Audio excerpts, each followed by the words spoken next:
Hello, everyone, and welcome to another edition of the Paydirt podcast. I'm Tom Hannifan. He is Matt McGloin. Penn State is 5-2 after one of the most shocking losses in program history, falling at home to unranked Illinois, which came in 2-5 by a score of 20-18 in 9 overtimes, the longest game in FBS history in terms of the amount of overtimes. I went to the game, and I will give you guys a lot of insight as to what that was like. Matt, of course, watched it and has all of his insight. We're going to give you our best positive silver lining, because I know a lot of you guys are upset and disappointed and nervous for what the rest of the season is. And I appreciate so many of you liking, commenting, subscribing, and turning on notifications, because all of that stuff comes back to us, and especially the comments about, yeah, we can be nitpicky about this team, especially in victories, but in defeat, hey, you know what?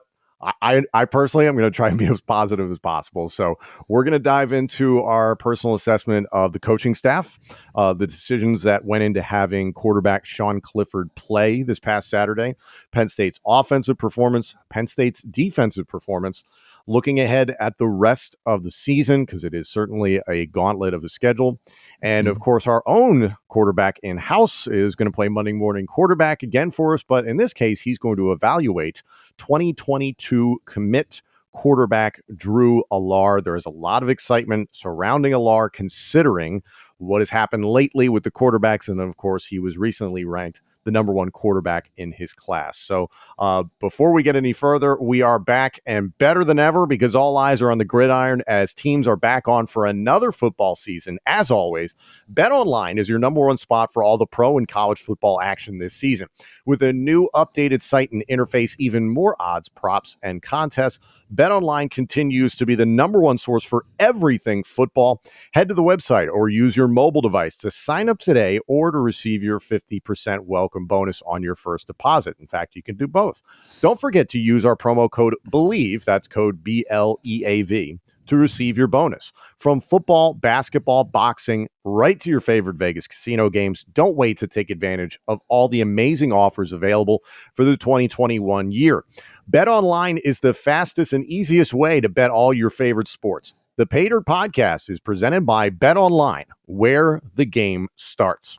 Just a little note in terms of housekeeping. First of all, Matt and I want to thank everybody who tuned in this past Saturday morning. We were trying to kind of tinker a little bit and see if you guys would be interested in breaking down the game on a Saturday morning, getting yourselves ready for everything that was happening with the team. So we thank those of you who tuned in and listened.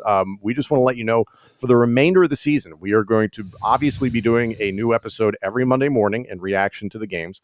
And we are going to be putting out a brand new episode every Friday morning.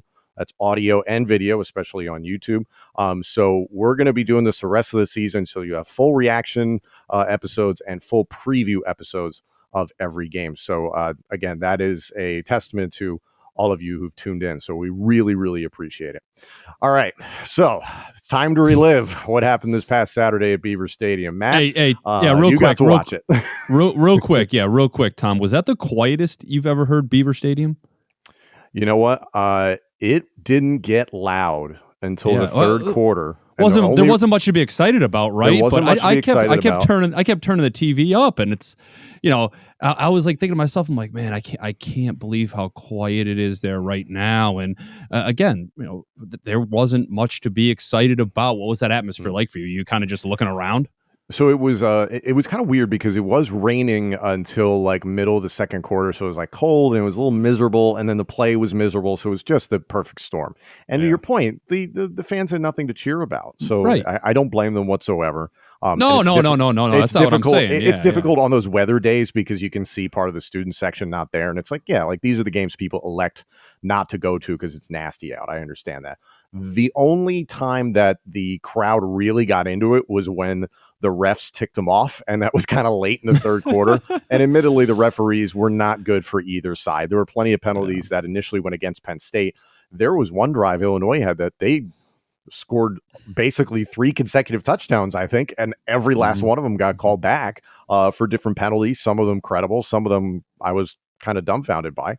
So it was a very weird atmosphere. I've seen a lot of really cool things at Beaver Stadium. I've seen a lot of really weird things at Beaver Stadium, and that was by far one of the weirdest. So I want to ask you.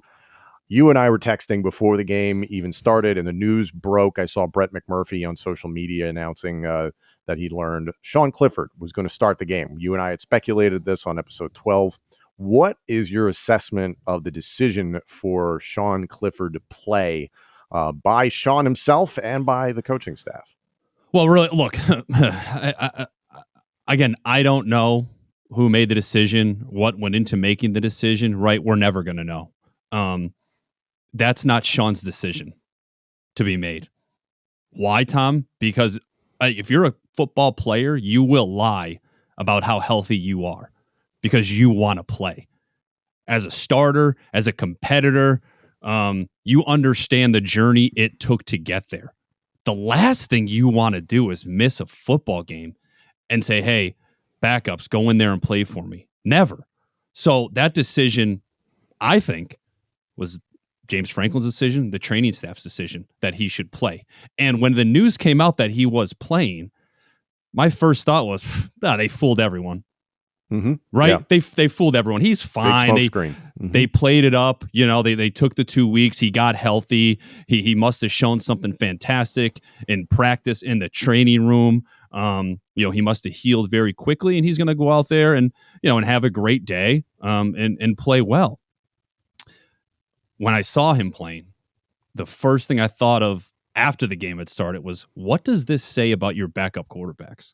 What message are you sending to those quarterbacks? It says you have absolutely no trust in those guys. Like we talked about it last week, Tom.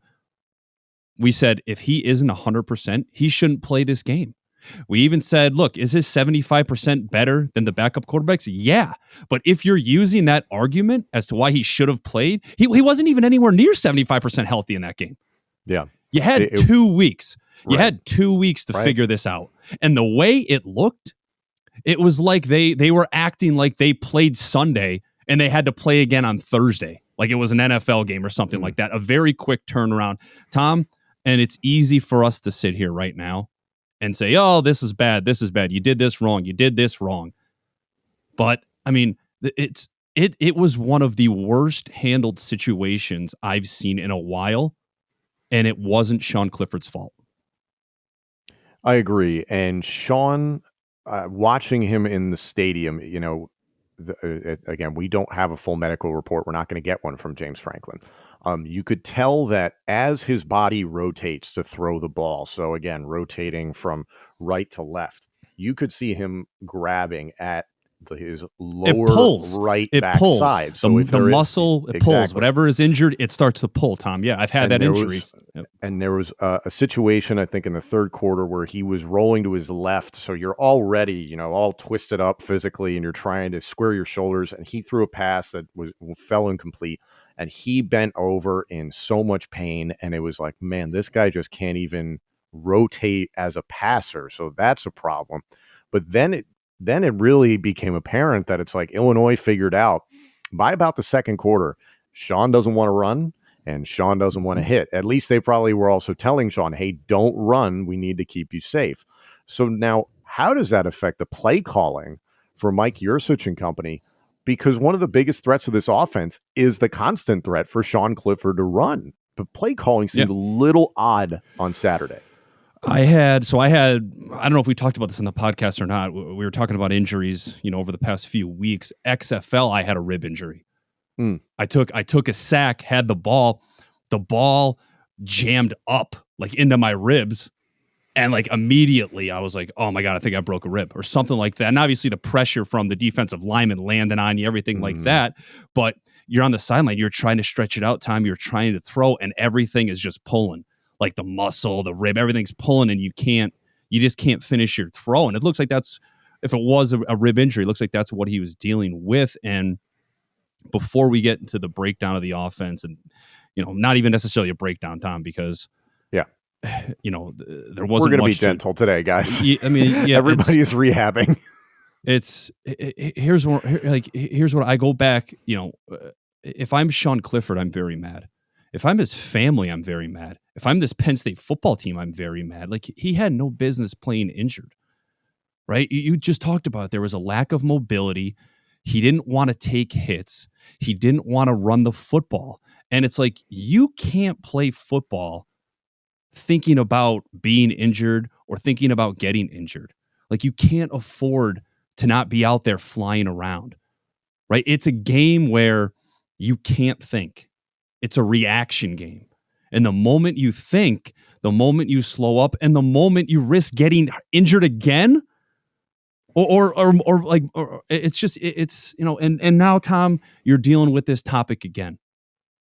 Multiple times in that game, we saw him get up slow, right? There's a difference between playing injured and just being incapable of playing, right? Protect your players. It's, you know, is it on James Franklin? I mean, I think so. Yeah. Right. I don't think Sean Clifford gave Penn State the best chance to win on Saturday. James Franklin spoke after the game. He said, you know, they didn't have their players ready to play, right? He had 2 weeks to do so. He had 2 weeks. I know, that's the frustrating part. And that's the thing too. Like, I think they took the approach of, all right, let's get through this one.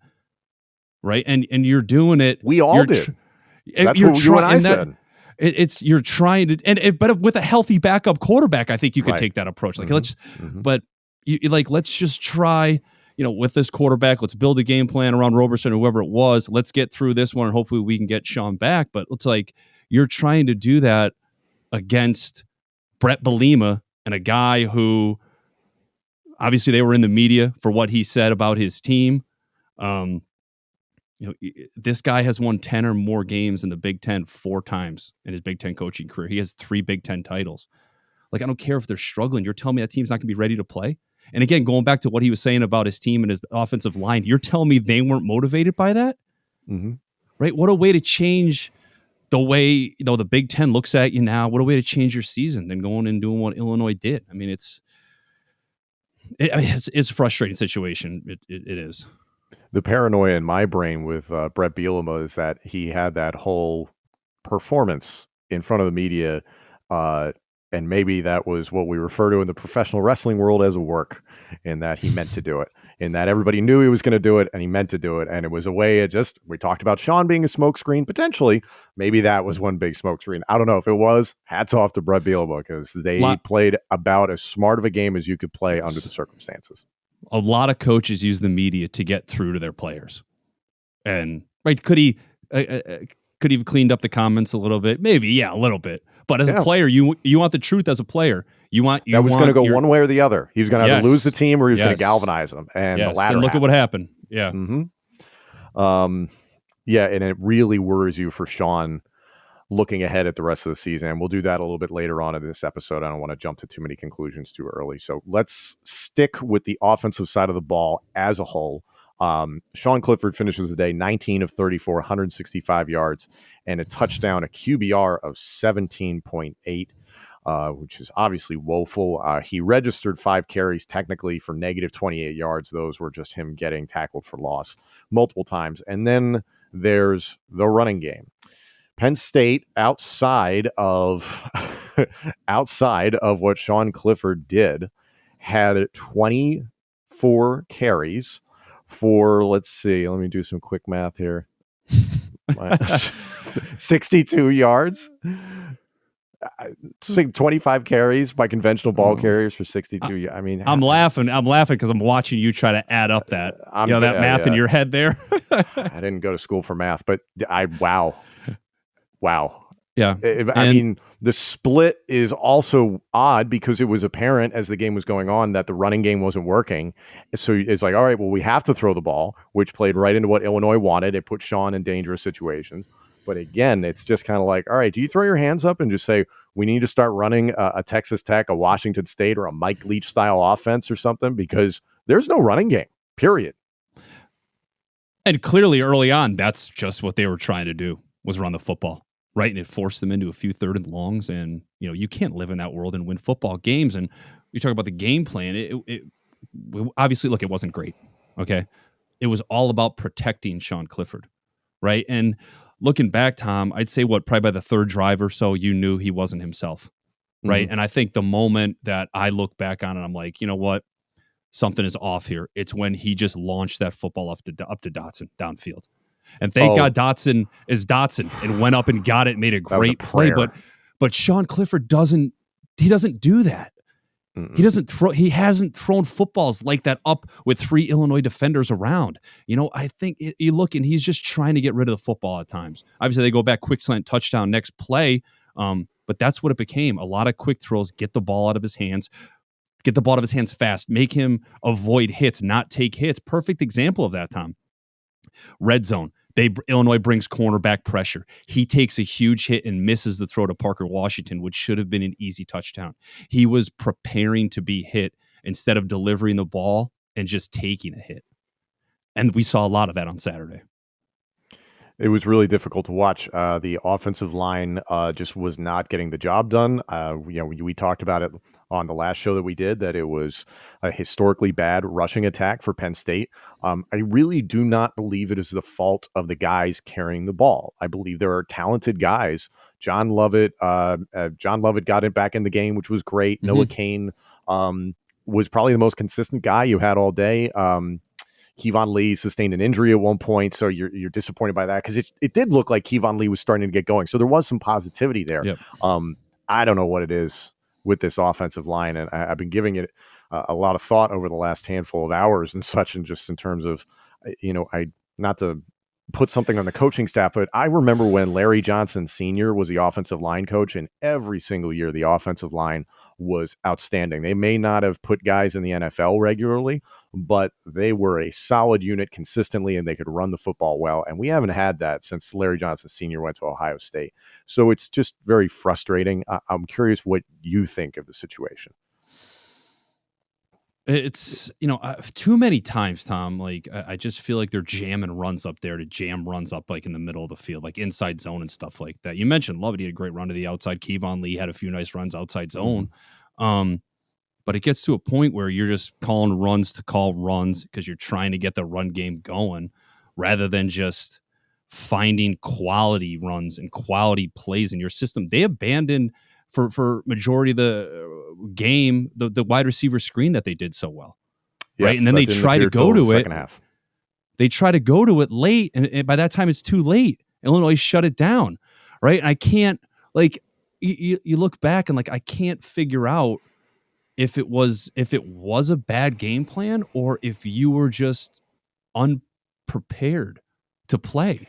It felt like a little bit of both. And right, with Sean handcuffed, not able to use his legs, that takes away a whole element. You're right. And like, I think of the pass game here, like so many times, how many linebacker pressures did Illinois bring? Like how many times did 44 Barnes just run right through the middle? And Penn State and this is what I'm talking about. Penn State was fine with just having a running back block him. And it created issues. There was a holding call because of it. Like you got to change the protection so your running back can get out and let the O-line block him. But it was just small stuff like that they weren't doing. You can tell Sean didn't practice a lot. And one of the things, too, I think was pretty easy to see, Tom, everyone was looking around for someone else to make a play. Mm-hmm. Like that stuck out to me, I think, more than anything. It's... Yeah, and again, I'm trying to find bright spots. And I think Tom, I want to talk about the wide receivers and the receivers as a whole. It's the reason I made the comment just a few minutes ago about what if you went to kind of an air raid system, in that your quarterback's hurt, you got to get the ball out quickly in 1 or 2 seconds. Jahan Dotson is fantastic. I mean, he goes up and he does so many things. I think they continue to put him in bad situations with these deep fades in the corner of the end zone, which, granted, he made his name for himself last year against Ohio State by going up and just kind of catching a fade route and making a circus catch. Yes, Jahan can do that, but physically, he was not the bigger guy in most of those matchups against Illinois. Not that they have towering corners, but physically, that is a very low percentage pass to throw to a smaller receiver. Even still, Jahan had a nice game. They really were not able to get Parker Washington involved. I was thrilled to see Keandre Lambert-Smith get that touchdown so early because it was an audible at the line of scrimmage by Sean, and it made you feel positive that, to the point you made about the gap between Clifford and Roberson, would Roberson have known to make that audible at the line of scrimmage? Because he pokes at his hip and Right. gives him the signal like, hey, we're going to try the slant. It's cover zero across the board. There's no high safety, easy touchdown. Keandre Lambert-Smith is going to be a real nice piece considering he's only a sophomore. I'm really excited to see what he does.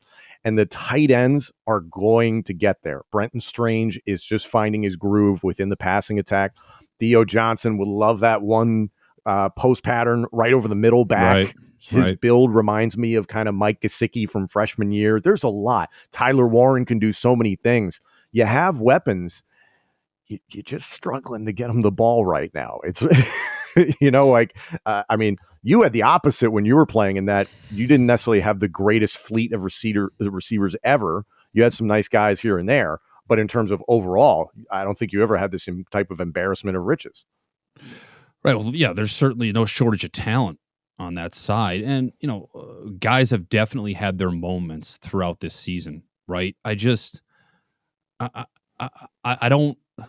go back to the game plan. Like we didn't see many deep crossing routes. We didn't see many times of him pushing the football down the field or trying to create big explosive plays in the pass game. If anything, as you mentioned, a fade route, like it was these quick hitters downfield. And that goes back to it's exactly. And that goes back to him, them trying to not keep him in the pocket for a long period of time. Like you mentioned Roberson, and this might be unfair to say, Tom, but that 3rd and 5 early in overtime, Sean scrambles, couldn't get it. They had to settle for 3. I think a healthy Sean gets that, right? Runs for it, gets it. I think a healthy Roberson gets that. And who knows, maybe that changes the game. But that's unfair to say, but it's just like, you can't help but think of that, right? Like in moments like that, in crucial situations, crucial moments, if your quarterback wasn't injured, would the outcome be different? And again, it's easy to sit here and say that, and I don't want to, continue to go down that road. But it was just you can't help but think. Yeah. And listen, you and I said Sean Clifford at 75% still feels better than Taquan Roberson at 100%. And on paper, I think a lot of people agreed with us, and I think every Penn State fan felt this was going to be real, real easy going into this Saturday against Illinois. So everybody is shocked. We're going to touch on the defensive performance here in a second. We're also going to look ahead at the remainder of the season for Penn State. And as well, we're going to get Matt's evaluation of quarterback commit Drew Allar in just a moment. But before that, we want to take this opportunity to let you know that all of us involved in the Paydirt podcast are proud supporters of Thon, also known as the Penn State Dance Marathon.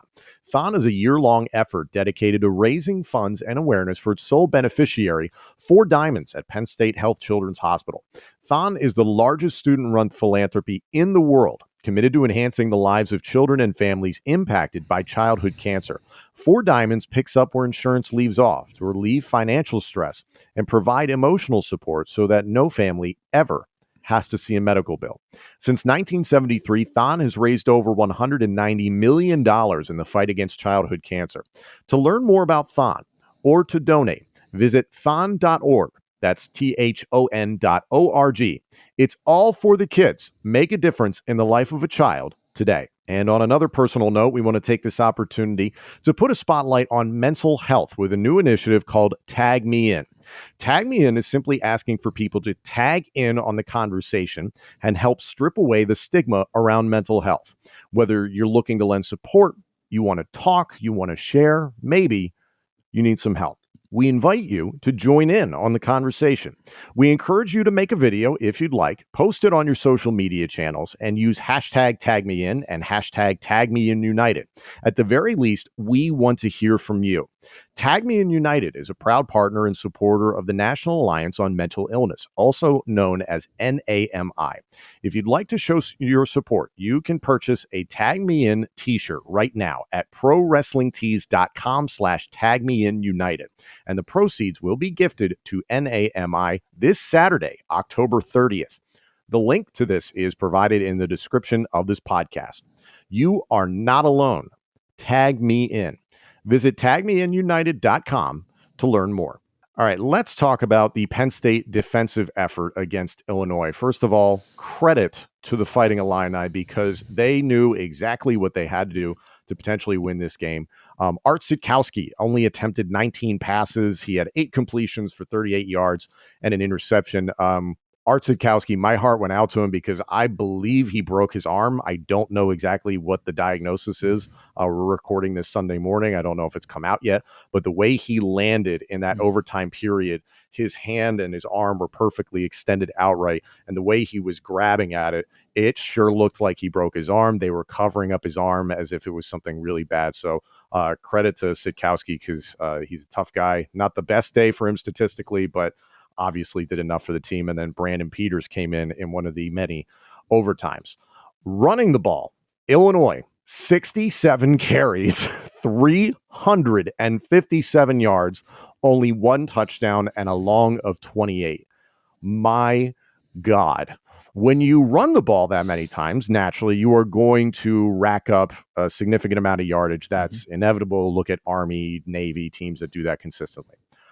But goodness gracious, Penn State. I mean, I think what was the worst defensive effort this year? I think it was like Auburn and also Ball State and Wisconsin are probably the worst ones you have thus far. This one made those look like a cakewalk. What happened? Yeah, I was wowed a few times. I really was. And look, they certainly made plays, right? Brandon Smith had a few big hits, made some good plays. I thought Abichetti made a few good plays. Certainly that secondary did a great job tackling. Tariq Castro Fields had a few pass breakups. Joey Porter played solid. Jaquan Brisker, had a pretty good day. But Tom, by the second drive, I was saying I would give the ball to Chase Brown every play. Mm-hmm. Yeah, and they McCray, did that. Like also excellent game. Yeah, continue to do it until they can stop you, and they couldn't do it, right? And I think here's what I think Penn State fans need to understand. If Illinois, and again, this is nothing against, obviously, Art Sitkowski and Brandon Peters did what they had to do to win the football game. But if they had decent quarterback play Saturday afternoon, this game never gets to overtime. Penn State might lose by 2 scores in 4 quarters of play. Clearly the loss of Mustipher hurt them a lot worse than I think we thought it was going to. Yeah. They got bullied. That D-line got bullied. Tom, and I'll start here because you got to point it out. They converted 4 quarterback sneaks from like 3rd and 2.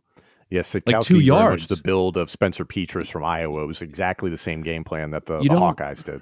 But what I'm saying and why I'm pointing it out is like I never even thought of sneaking it 2 yards. Okay, 1 yard. Yeah. A yard and a half. A half a yard. 1 yard, yard and a half yard. Yeah, maybe, but 3rd and a long 2? Come on now. They did it 4 times. And by the time you correct it, what does Sitkowski do? He checks the outside zone for the first down. And it's just like I'm like, come on. Like I was sitting there looking at it on the TV, and they bunched everybody in the middle to prevent the sneak, and I'm going, just run outside zone. He checks, they go outside zone, and it was a great job by him. But I mean, I thought, there was definitely some gap issues, right? I think Tangelo and Keziah got lost a few times. Tarbert and Abichetti got washed down, couldn't hold the edge, or got kicked way too far outside at times.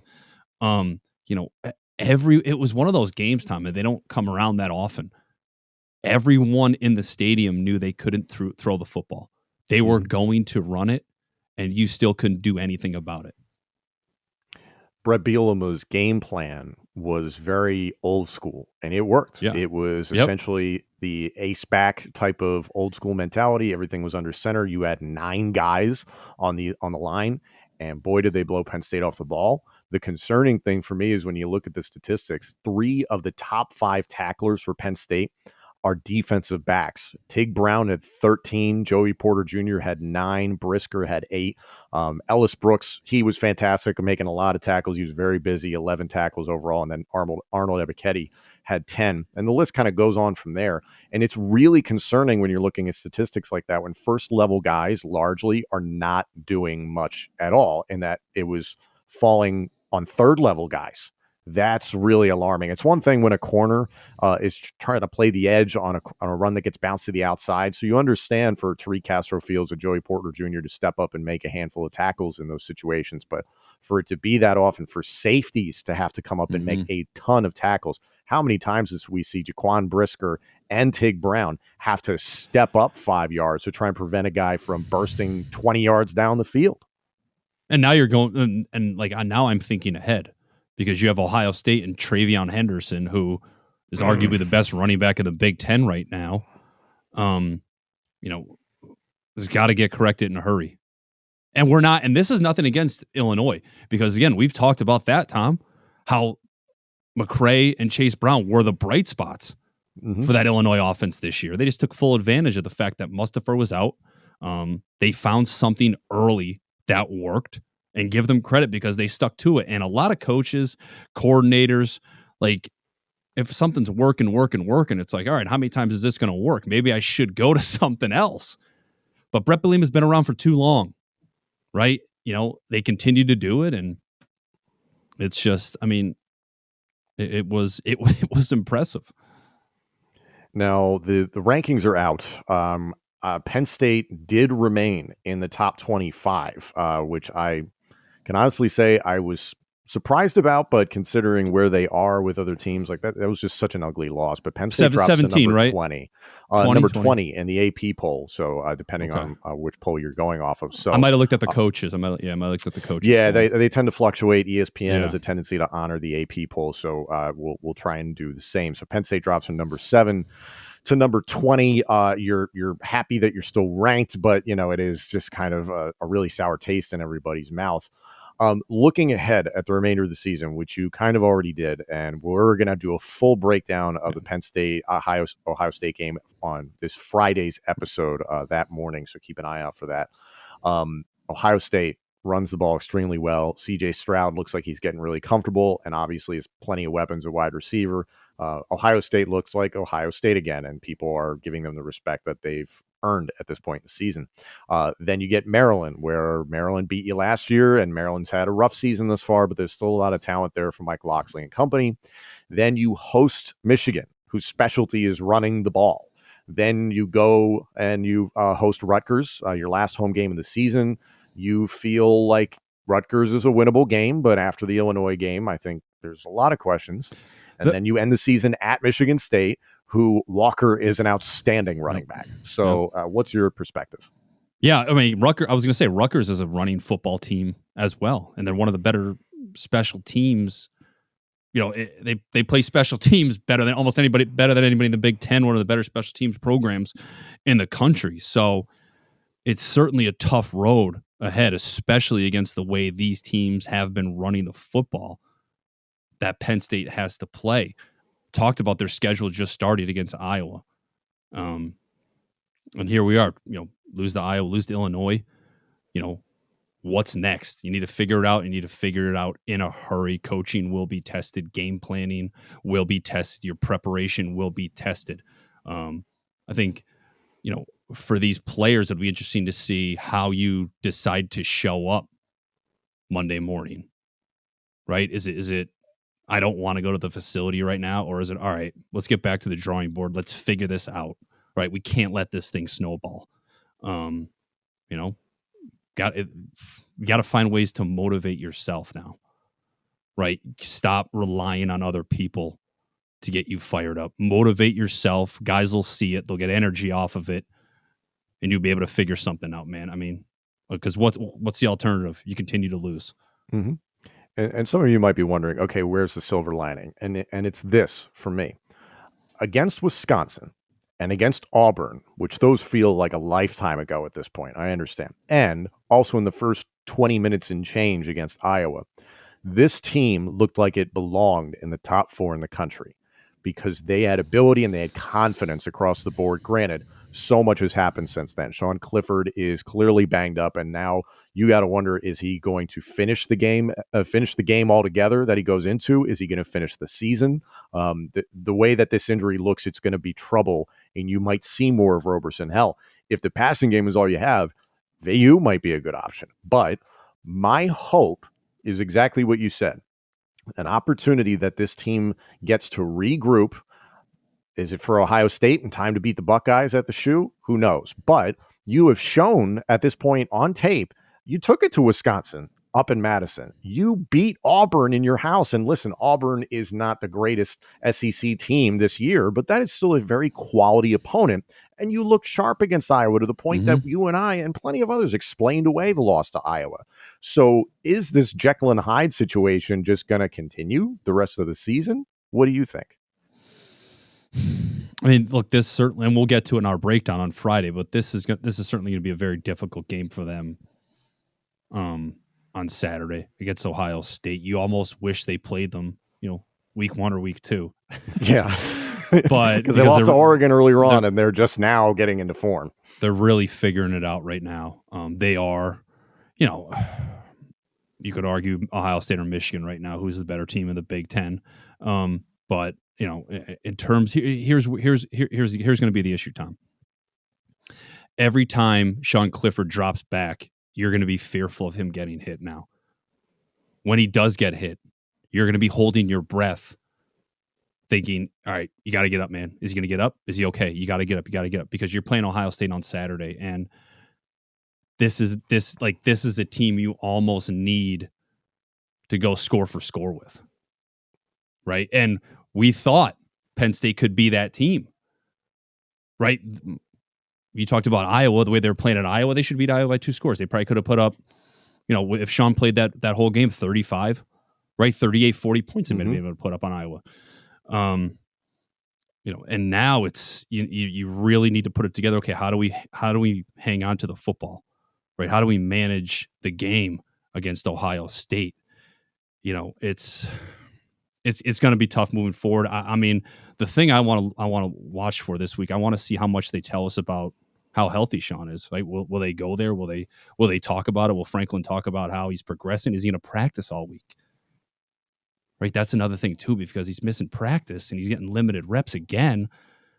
Are we going to see the same thing on Saturday? And at what point? At what point? But no, honestly, Tom. I mean, at what point does it get to? All right, well, look, he's just clearly not himself.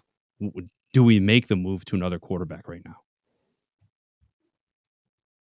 I don't know. Yeah, it's a hard decision, and I don't think we're going to learn too much about the inner workings of James Franklin's staff. I think James Franklin himself is probably taking this extremely hard, because this game was an opportunity to win over recruits, and he's had those opportunities thus far this season. And now all the rumors about USC, about LSU are going to crop back up and feel even more real for Penn State fans, even if they're not real for James Franklin.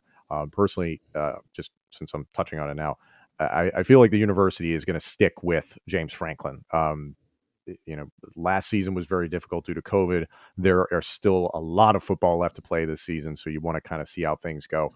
But James Franklin appears to have the right mental approach for all this stuff. It's just whether or not, okay, are they going to get prepared and come up and show that they've got some guts for these Big Ten games that are remaining? Well, here's the thing too, Tommy. You mentioned like USC, LSU, these jobs. Like if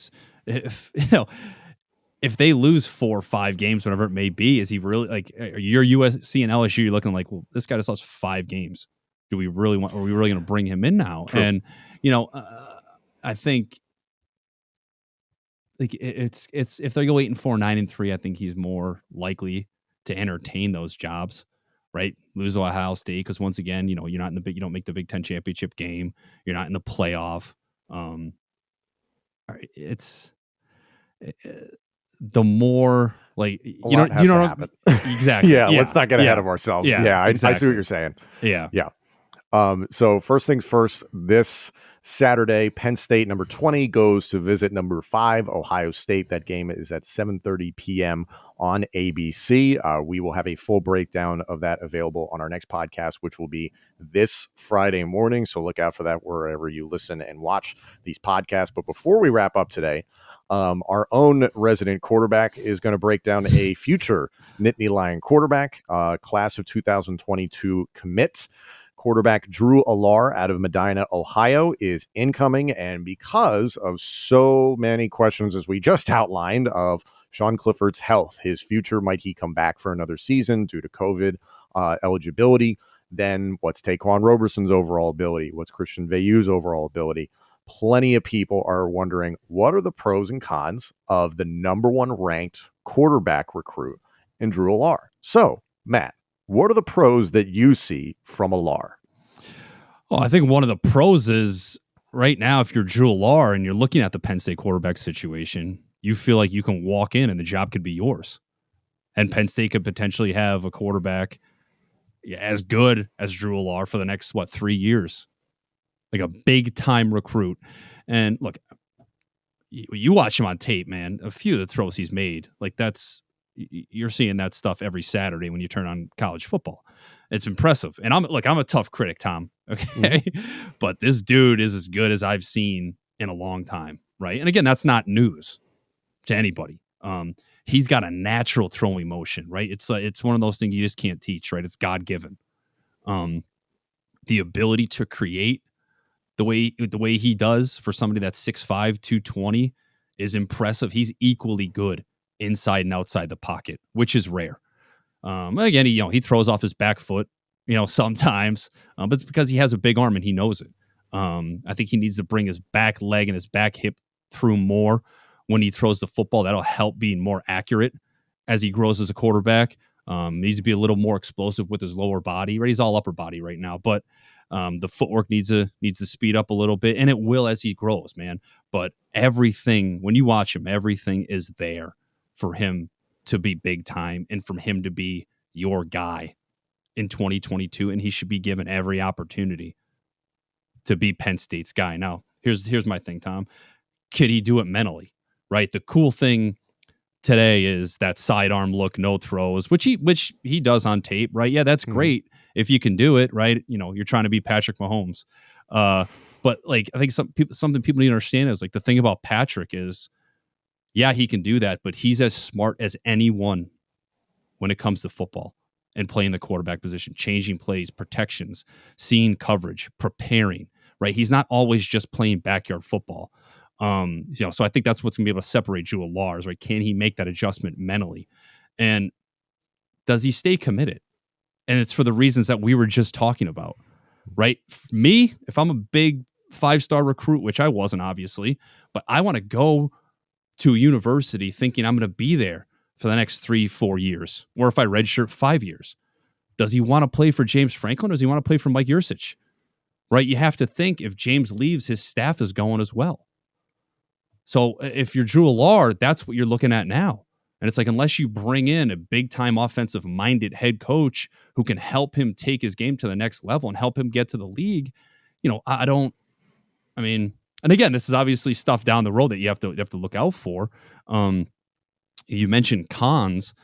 There's just one for me right now, and it's developing him. Can you do it? Can Penn State develop him into what the expectations are?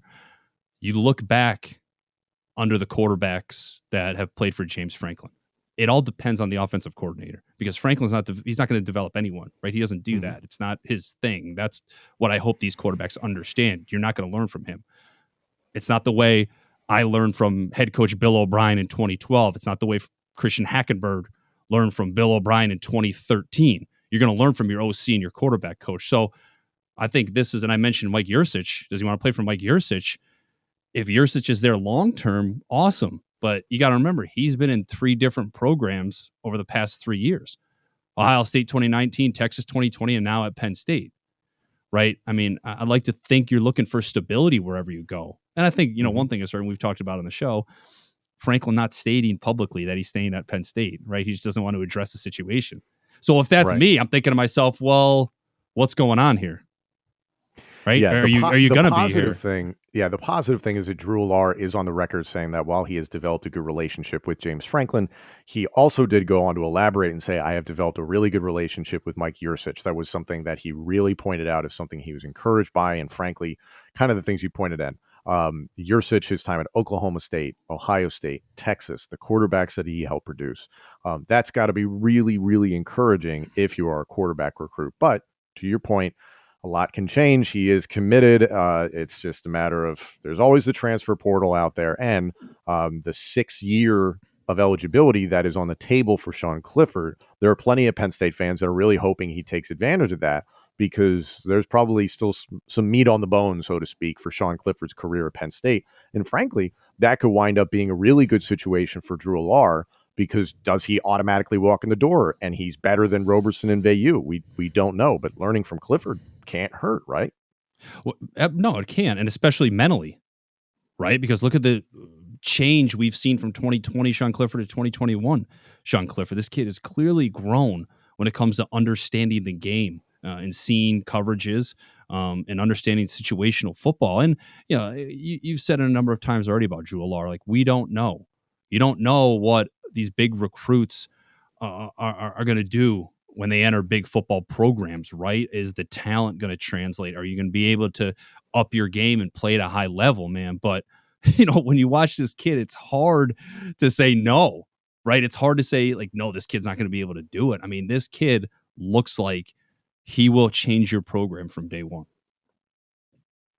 We will see. A lot of hype around recruits, and hopefully they live up to that hype. So we'll see what develops there with Drew Allar. So hopefully he stays healthy, and we'll see him next year in Happy Valley. So I'm looking forward to that.